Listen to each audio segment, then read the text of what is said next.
আমাদেরকে জেনার দিকে নিয়ে যাও না। আমার ভাই কষ্ট হচ্ছে আপনাদের। লিল্লাহি তাকবীর। বলছিলাম যুবক ভাই, যেখানে হোটেলের রিসেপশনে একজন লোক বলেই ফেললো এখানে এসে মানুষ মেয়ে চাই, মদ চাই, আপনারা জায়নামাজ চাচ্ছেন। এ দেশের মাটিতে এখনো পর্যন্ত 13 থেকে 14টা বৈধ বেশ্যাখানা আছে। এ দেশের মাটিতে শুধু ঢাকা, বাংলার রাজধানী ঢাকা শহরে এখনো পর্যন্ত প্রায় 450 আবাসিক হোটেল আছে।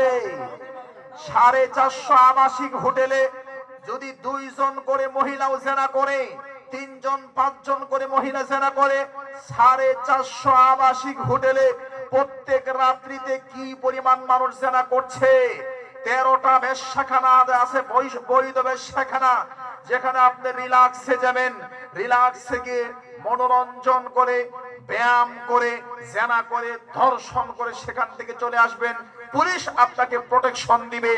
এই দেশের মধ্যে আপনি যুবকদেরকে বাঁচাবেন কি করে, যেখানে বৈধ বেশ্যাখানা আছে, অসংখ্য আবাসিক হোটেল আছে। যুবক তো নষ্ট হবেই।